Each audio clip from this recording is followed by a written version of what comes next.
So I live in a flat with 3 other people, childhood best friend, a guy from my uni course and his cousin.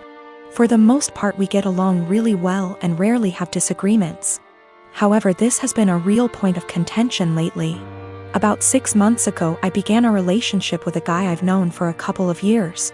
I know it's still a fairly new relationship, but I really like him. He makes me really happy and we're pretty serious about each other. Up until recently, he would come visit me at my flat 3 to 4 times a week. This was mostly due to the fact that I have chronic fatigue and going on proper dates can be really challenging for me. Instead of going out to dinner or a film or whatever, we'd just chill in my room or the living room, watch TV and get takeout or cook together. I didn't really consult anyone about this because all the other flatmates have their partners over as often if not more so, and he rarely spends the night and usually leaves before 10 p.m. because of his work schedule. So the issue, 2 weeks ago, comes to me and tells me that I need to stop having my boyfriend over because it's starting to get annoying. I asked her why and she said it's irritating to have someone who doesn't live there, skulking around all the time.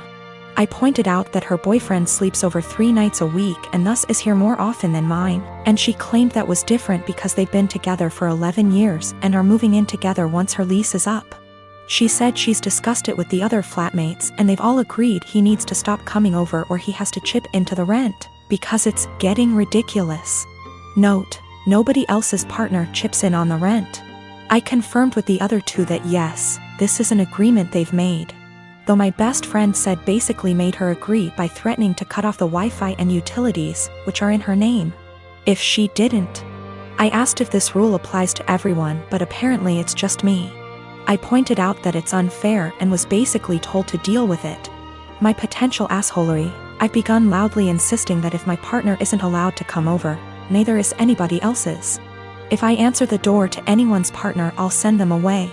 If I come home and someone's partner is there, I'll make a point to mention that I thought we weren't having partners who don't pay rent over anymore. I've asked boyfriend over and over how much rent he's paying and pretend to be affronted and make a fuss when he says he doesn't. Everyone's pretty pissed at me and is telling me I'm being unreasonable. I know I'm being petty, but I think it's unreasonable that there's one rule for me and another for everyone else, and I'm trying to make that point. Am I really the asshole here? Some questions people keep asking. If I knew of something my boyfriend was doing to be annoying / if anyone had told me that he was doing something, I'd have included it.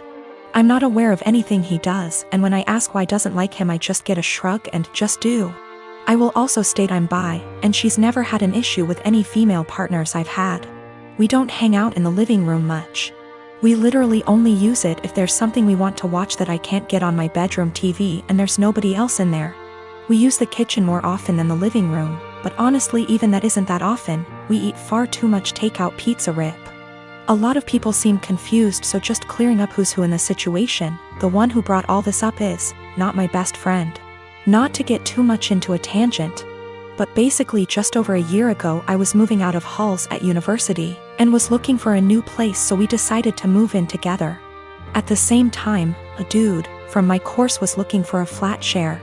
We couldn't find a 3-bed but found a really nice 4-bed, and he mentioned his cousin was also looking for somewhere to live, so she got on board too. I only met her last year and we don't really know each other very well.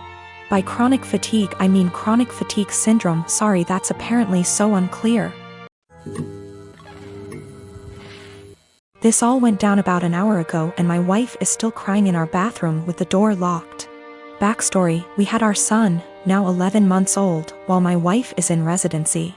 She took a few weeks off before giving birth, and then went back to work a few months after, while I transitioned my hours to part-time so that I could stay at home and raise our son. My mom moved in with us shortly after the birth in order to help out, which allows me to get in a few hours of work per day and also not get swamped with taking care of the baby / housework. She's quite old-fashioned and would definitely not prefer this arrangement with me being a stay-at-home dad. But she hasn't said anything to either of us and has been a great help. For anyone unfamiliar with medical residency, it is brutal. My wife has just over a year left. Sometimes she comes and goes for 1 to 3 days and our son is asleep the whole time she's home, which has been happening more as his sleep schedule shifted to sleeping through the night. My mom and I make sure that when she's home and the baby is awake, my wife gets him 100%. I know it's been hard on her, but unfortunately it's just going to be this way for another year. The first big milestone she missed was him rolling over. When she got home, my mom pulled her over to the baby all excited. I thought she was going to tell her, but instead she says, "Julie, you came home right on time. He's been moving about as if he's going to roll over." They both stood there encouraging him, and right on cue he rolls. My wife was elated. She was so worried and guilty about not being there, and she took it as proof that she can still be a present mother while working. So we continued. I send texts over little things she misses through the day so that it's not completely unbelievable. But my wife has been present for every single big milestone. He coincidentally started crawling with her right there. His first words were in front of her, and he began standing, cruising, and walking when she happened to be home. The walking one was difficult. There was a tough 7-day stretch where she just wasn't home during the daytime when he was awake. And his walking went from teetering to walking a couple steps pretty confidently in that time. We put little beanbags in one of his pants pockets so he'd be wobbly and unbalanced, and it looked believable, since he fell after the first step like he was doing a week ago. Yes, it was mean to our poor son, but my wife's face was worth it. Today it all unraveled. So far he can just say mama, dada, and nana. Yesterday he started saying, "Bye, bye." My wife has today off and has been home all morning. My mom and I have been trying to get him to say, "Bye," all day without giving it away that we already know he can say, "Bye." Successfully got him to say, "Bye," to the ducks at the park, and we both gushed over his newest word the whole way home. My wife was using my phone to take pictures of him and began showing my mom at home while telling her about his newest word acquisition. She was swiping through my gallery and saw a video from yesterday and goes, "Oh, you never sent me this one." It was literally like a slow motion film happening in front of my eyes. I had taken the video of him yesterday waving, "Bye, bye." My wife isn't stupid. She figured the whole ruse out pretty much instantly. I've never seen her look so upset and heartbroken before. I couldn't say or do anything to comfort her. Now she's locked herself in the bathroom crying and won't come out. I am 33 years old. I had a serious drinking problem since a young age. My dad was an alcoholic, so booze never lacked in our house. It nearly killed me when I was only 27 and was in the for alcohol poisoning. It was too close a call, and after that things had to change. With my wife's support, I went to rehab, and proud to say I've been sober 5/1/2 YRS. My flatmate invited our friends over yesterday. It was 7 of us in total, including his friend, Mark. I've met Mark maybe 3 to 4 times over the last 2 years, and while we're friendly, I honestly don't know him that well. But you can tell he's a party guy. Likes to get loud, take shots, makes gross comments sometimes, etc. Mark brought several cases of beer and a bottle of tequila with him, so everyone was drinking and having a good time. Mark kept offering me drinks the entire night, which I politely declined.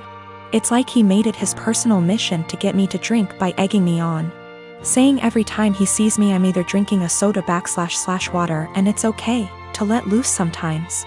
He resorted to teasing me into drinking, calling me princess. I don't know what that had to do with not wanting to drink. All my friends there knew what I was like before, how bad my drinking was, so they kept trying to steer the conversation so he'd forget about me. But every now and then he'd hand me a shot glass or a beer and would not let it go even after telling him yet again that I didn't want to drink. My wife became uncomfortable with his behavior. I think she was worried I'd actually drink.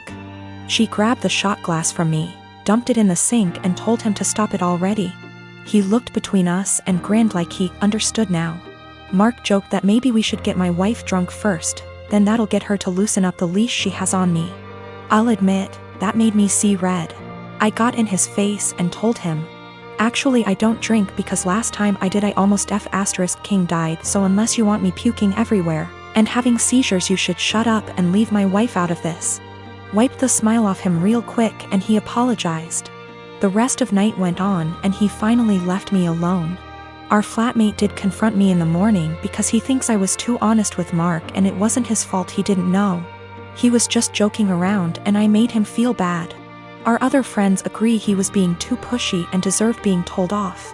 My wife agrees, so he's the only one right now that's taking Mark's side. He said I could have ignored him until he gave up instead of bringing up an uncomfortable truth from my past.